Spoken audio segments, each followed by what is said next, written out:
other item I wanted to talk about in terms of forcing is just forcing flowering branches. We did a little blog about this last week. It's on the website. But I thought I'd give you a few details about what to look for and some of my favorite things to force, actually. We talked about forsythia being the easiest, and I just wanted to tell you that when you go out to cut, you're going to want to get more of the newer growth, not the old ratty growth so much, although that can be kind of interesting. It often has been sort of shaded out and it doesn't have a lot of good, really fresh growth with lots of flowers on them. So do a simple experiment when you go out and cut your forsythia. Find a flower bud, which are the pointy ones, the bigger pointy ones, and cut through it. Just cut straight through it. I'm having a hard time seeing without my glasses. And if you look inside and it's brown, the flower is dead. If you cut through it, and I wish I had a live one, but I don't think I do, it will be bright yellow because the flower is in there all curled up. So these were cut maybe 2 weeks ago, and it had finally gotten too cold, and I think they're pretty cooked. But you'll still get some leaves. So if you want to leave them, go out and cut them anyway, or don't, and then just bring them in, put them in water, and you'll get some pretty leaves. It's always very cheering to have something like that.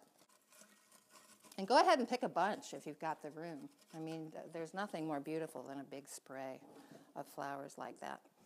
This is something that's called a white forsythia. It's a very delicate, very beautiful thing, and it's actually hardier than forsythia, but it's not very widely grown. It's called Abelia phyllum, and it's fragrant. It's really wonderful when it blooms. It'll have just little white flowers all along these little branches, and that's a great thing. And it's as easy to force as forsythia. And then there's the quince, which I really, really love. But you have to be careful about which quince branches you cut because some of them don't even have buds if they don't get enough sun. You can see here that these are the flower buds right here, the round ones. They're sort of clusters of little round buds with some scaly, bracty stuff on it. The regular flower buds are almost minuscule. So this one has several good buds on it.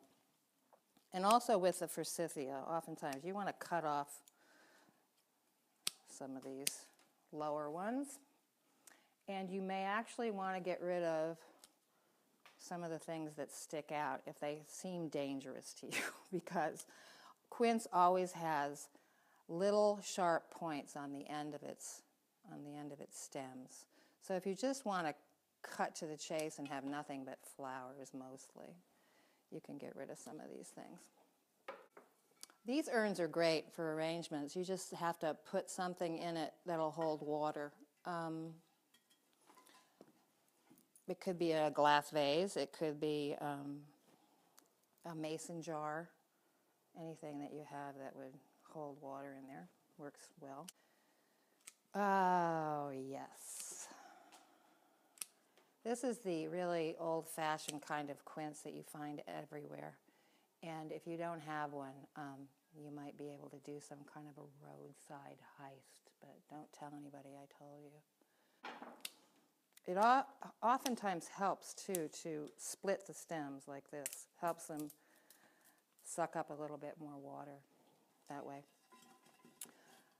Quince doesn't need any special treatment either in terms of, going someplace cool while it develops its buds. You can just bring it into the house, and I like it better than, it takes longer than forsythia, but it has a certain wonderful angular quality about the stems that you can look at and not be bored.